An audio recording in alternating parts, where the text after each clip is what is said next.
Vou contar uma história de amor real de um pai que... Olá, meus irmãos. Nós vamos olhar hoje a palavra de Deus, o momento a qual o nosso Senhor Jesus Cristo, ele está ali na próxima semana da sua morte, né, quando ele está entrando em Jerusalém, que está registrado lá em Marcos, no capítulo 11, do verso 1 ao 11. Vou deixar para os irmãos lerem Marcos 11, de 1 a 11. Nós temos o relato disso. E o Senhor então chega ali a Jerusalém, né, e ele entra ali a fim de entregar a sua vida. E ele queria que, de uma certa forma, toda Jerusalém tomasse, então, conhecimento disso. E quando Jesus, então, estava ensinando as coisas mais profundas, não é, pelo Espírito Santo, com frequência, não é, e a ninguém mais ele ensinava, senão aos seus 12, principalmente. Mas quando ele narrava, não é, as suas parábolas, por muitas vezes ele se dirigiu-se aos pobres, aos ignorantes também galileus ali, e ao realizar alguns milagres, Jesus então fez ali na cidade de Cafarnaum, no território de Zebulon, não é? Ou de Naftali. Entretanto, quando chega então o tempo aqui, a qual ele deveria morrer, ele fez então uma entrada pública em Jerusalém, ele atraiu para si a atenção dos governantes, dos sacerdotes, dos anciões, dos escribas, de toda a liderança, tanto grega quanto romana. Eles estavam então ali preparando-se para se reunir na festa da Páscoa, não é? O grande Cordeiro da Páscoa então estava entrando para ser sacrificado. Ele sabia então que o evento mais maravilhoso que estava ocorrendo na história, não é? Estava para acontecer, a questão da Páscoa. E o eterno Filho de Deus estava às vésperas então de sofrer no lugar dos pecadores. O grande sacrifício pelos pecados da humanidade estava então para ser oferecido. O grande Cordeiro Pascal estava então para ser imolado. O grande ato expiatório pelos pecados estava para ser realizado. Jesus então cuidou, não é, para que na sua morte, para que fosse de tal forma iminente, não é, uma morte pública. E Jesus então determinou tudo de tal maneira que os olhos de toda Jerusalém estivessem então fixo nele. E ele então morreu na presença de muitas testemunhas. Nós então podemos perceber aqui, não é, nessa morte de Cristo Jesus, importâncias, não é, que a gente deve olhar para as declarações do nosso Senhor. E assim então esforçando-nos em caminhar nessas mesmas passadas aqui, na sua vida santa, não é? E valorizamos então a sua intercessão também em nosso favor, não é? Assim como lá no jardim do Getsemane. Anelemos então também por sua segunda vinda. Contudo, jamais esqueçamos do seu fato coroador de tudo quanto sabemos a respeito de Jesus registrado na sua palavra. Tanto diz quanto a sua vida e também quanto a sua morte na cruz. De sua morte procede então todas as nossas esperanças. Sem ela, não estaríamos em segurança, pois então devemos valorizar, pois aquela morte, ainda mais, a cada dia, a cada ano que se passa, lembrando então do nosso Senhor Jesus Cristo. Regozijemos nele, acima de tudo, um grandioso fato de que ele morreu em nosso lugar. E agora nós podemos ver essa entrada triunfal do rei na cidade de Davi. Jesus não chegou aqui em uma carruagem real, cercados de grandes cavalos, de soldados, de um cortejo real, à semelhança dos monarcas do mundo, né? Mas nós vemos aqui então que ele entrou em um jumento emprestado. Naquela ocasião então, para sentar-se sobre o jumento, os seus discípulos então colocaram suas vestes ali, por faltar-lhe também uma sela, né? Isso tudo estava em consonância com o seu ministério, né? Quando ele atravessou o lago da Galileia, foi numa embarcação emprestada. Ao dirigir-se então para a cidade, né, santa, ele fez num animal então que não era seu. Ao ser sepultado, colocaram num túmulo também que pertencia a outro homem. Nesse simples fato, nós podemos encontrar, não é, mais uma instância daquela admirável, né, mescla do poder e da fraqueza do nosso Senhor. Riqueza, pobreza, deidade, né, o fato dele ser Deus e também da sua humanidade. E isso a gente encontra no decorrer da vida do próprio Senhor Jesus Cristo, né, destacado em toda a história dele. Né? Pois quando a gente olha para a palavra de Deus, quando a gente olha para o Evangelho, a gente olha para esse próprio Senhor Jesus Cristo, né, que por vezes enfrentou, né, a fome, mas era capaz de alimentar milhares com pães e peixes. Algumas vezes sentiu cansado aquele que poderia curar enfermos e doentes. Aquele que expelia demônios foi ele mesmo tentado. E aquele então que pode ressuscitar pessoas dos mortos haveria de submeter-se agora à morte. Mas não esqueçamos dessa união das duas naturezas do Senhor Jesus Cristo. Ele era 100% homem, mas também era 100% Deus. Né? A sua natureza divina e a sua natureza humana. Então a gente olha para esse Senhor Jesus Cristo, o nosso Senhor, o nosso Salvador, não é? Então a qual ele pode simpatizar conosco como sendo homem, mas também ele é um Deus poderoso, suficiente para nos salvar. E a entrada então de Cristo aqui em Jerusalém foi externamente, né, despretensiosa. Não entrou cavalgando num cavalo folgoso, como nós falamos, né, o branco, com uma espada, nem acompanhado de um grande exército. Não veio também como um conquistador político, mas como um redentor de toda a humanidade. A entrada triunfal de Jesus em Jerusalém foi totalmente então diferente daquelas celebradas pelos conquistadores romanos. Quando o general então romano entrava na cidade, né, era recebido por uma grande multidão aqui. Não é? O general vitorioso desfilava nas suas carruagens de ouro. Não é? Os sacerdotes então queimavam incenso em honra, né, e o povo gritava o seu nome. Enquanto seus cativos eram levados à arena para lutarem com animais selvagens, essa era a entrada triunfal dos romanos. Mas Cristo, ao montar no jumentinho, né, nós temos aqui Jesus dizendo que a sua missão era de paz. Que o seu reino não é um reino material aqui, mas é um reino espiritual. Ele estava cumprindo a profecia de Zacarias, quando diz, lá em Zacarias capítulo 9, verso 9, alegra-te muito, ó filha de Sião, exulta, ó filha de Jerusalém, eis aí te vem o rei, justo e salvador, humilde, montado em jumento, num jumentinho, cria de jumento. E a entrada então de Jesus aqui em Jerusalém, montado nesse jumento, foi também aqui para mostrar a natureza do seu reino, que não é um reino então de forças militares, não é um reino de ostentação de armas, de escudo, de lança, de milhares de soldados, mas Cristo veio, não é, mostrando aqui então por esses meios espirituais ao homem espiritual, que só pode compreender esse reino por iluminação do Espírito Santo de Deus. E a grande multidão que acompanhava Jesus, a grande multidão que reconheceu Jesus como Senhor, apontavam ali para ele, na entrada de Jerusalém, montado em um jumentinho, e reconheceram como Salvador. E gritaram, não é? Hosana, bendito que vem em nome do Senhor, como se ele estivesse dizendo ou traduzindo, né? Oh, salva-nos, salva-nos, Senhor. A entrada de Jesus na cidade de Davi, ele é apontado como o verdadeiro rei, que agora chegou no seu reino. Os reinos do mundo, eles levantam e caem, mas o reino de Cristo jamais passará. Jesus, ele é maior do que Davi. Davi inaugurou um reino, um reino terreno, temporal, mas o reino de Cristo é um reino celestial, é um reino eterno. E com essa saudação, a multidão então estava reconhecendo que Jesus é o verdadeiro Messias, que salva o povo dos seus pecados, como se ele estivesse agora olhando e entendendo, né, o nascimento de Cristo Jesus, como temos o relato de Mateus 1:21, que diz: ela dará à luz a um filho e lhe porás o nome de Jesus, porque ele salvará o seu povo do pecado deles. Concluindo, meus irmãos, concluindo Marcos capítulo 11, do verso 1 ao 11, Cristo entra em Jerusalém, uma entrada simples, humilde, mostrando que os valores do seu reino estão aqui invertidos.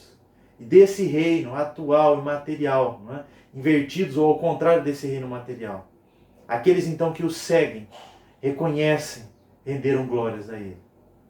E nessa última semana de Cristo, Cristo aqui então revela o ápice do seu reino, mostrando que o rei desse reino morreu em nosso lugar para nos libertar dos nossos pecados e para nos salvar e para nos resgatar e para nos levar para o nosso verdadeiro lar, ao qual esse mesmo Cristo aqui foi nos preparar lugar.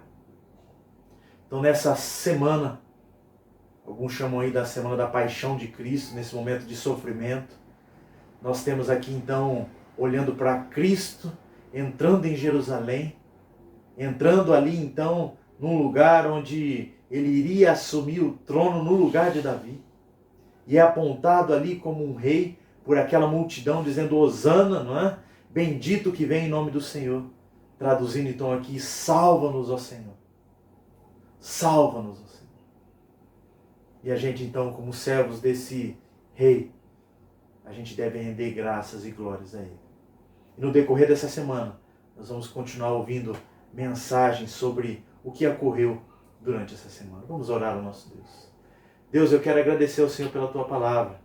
Agradecer, ó Deus, e suplicar, ó Deus, que a Tua palavra, ela, ó Deus, frutifique em nosso coração, para que a gente, ó Deus, venha viver e experimentar a Tua palavra dia após dia, ó Deus, e que isso, ó Deus, seja verdade em nossos corações, em nossa vida, de Cristo Jesus, ser o nosso Senhor e o nosso Salvador, para que possamos, ó Pai, viver a Tua palavra e experimentando as Tuas ricas bênçãos espirituais. É assim que nós oramos, gratos ao Senhor, imensamente gratos, porque o nosso Rei se entregou para morrer em nosso lugar. Glória seja dada ao seu nome. E é assim que oramos em nome de Jesus. Amém. Vamos entoar um cântico de louvor ao nosso Deus, dizendo que esse nosso Deus, Ele é o Senhor, não é? E a Ele então é rendido a gente cantar Hosana, não é? Bendito que vem em nome do Senhor. Nós vamos entoar um cântico que chama Hosana.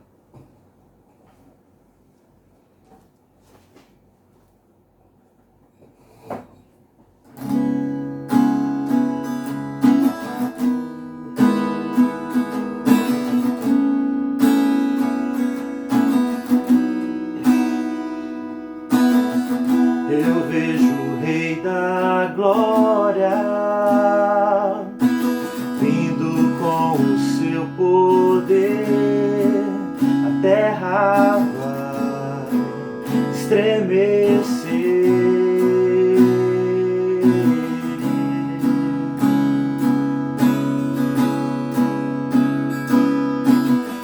Eu vejo a sua graça, pecados perdoar, a terra vai então cantar Hosana, Hosana, Hosana nas alturas, Hosana, Hosana, Hosana nas alturas, Hosana nas alturas.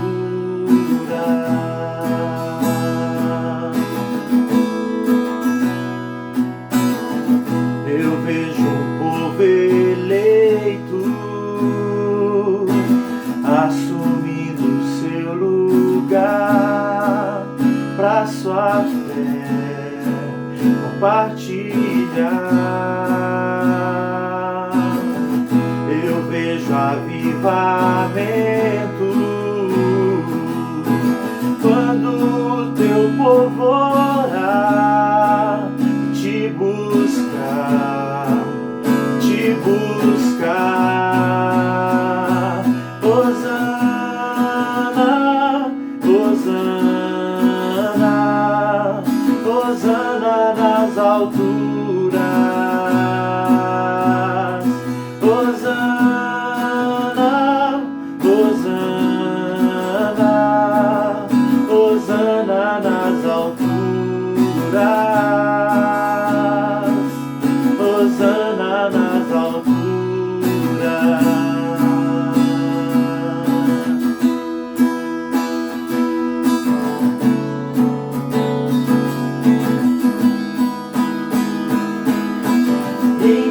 o meu coração,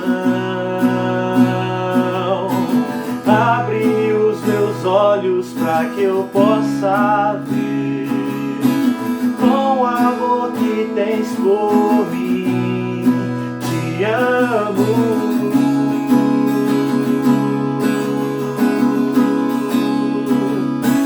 Quero ser igual a ti. Tudo que sou é pra teu louvor, pois contigo vou viver pra sempre.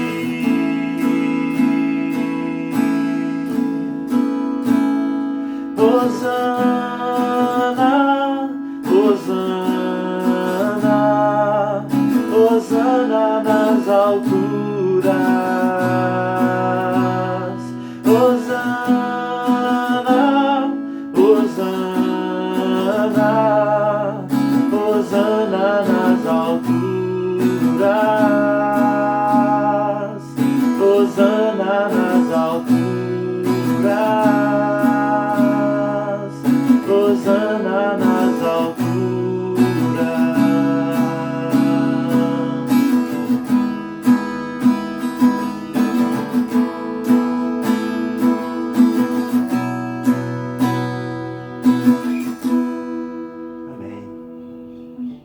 Vamos orar ao nosso Deus, mais uma vez, e já encerrando esse momento também de louvor e esse momento também de palavra.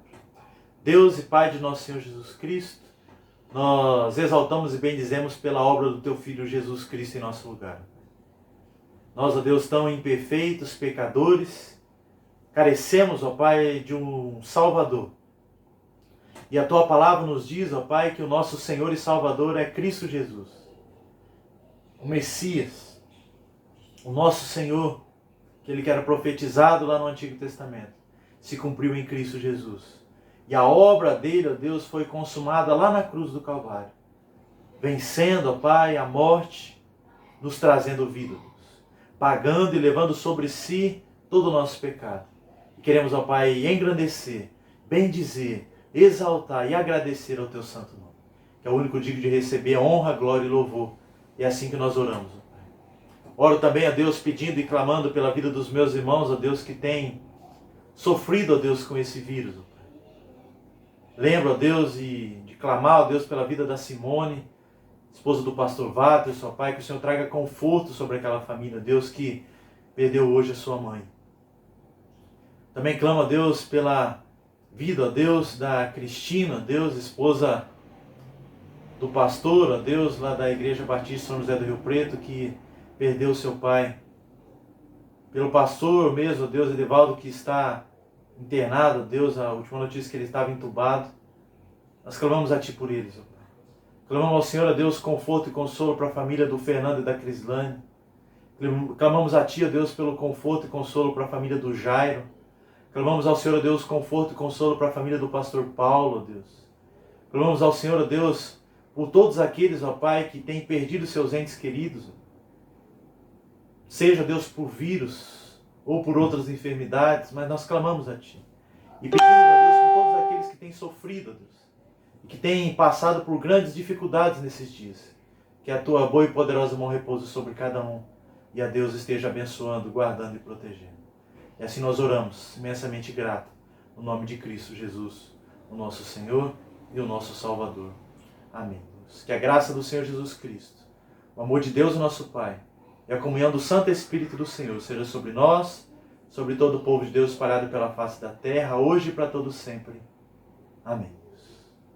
Que Deus abençoe, fiquem em paz e tenham todos uma semana abençoada pelo nosso Deus. Deus abençoe. Vou contar uma história de amor.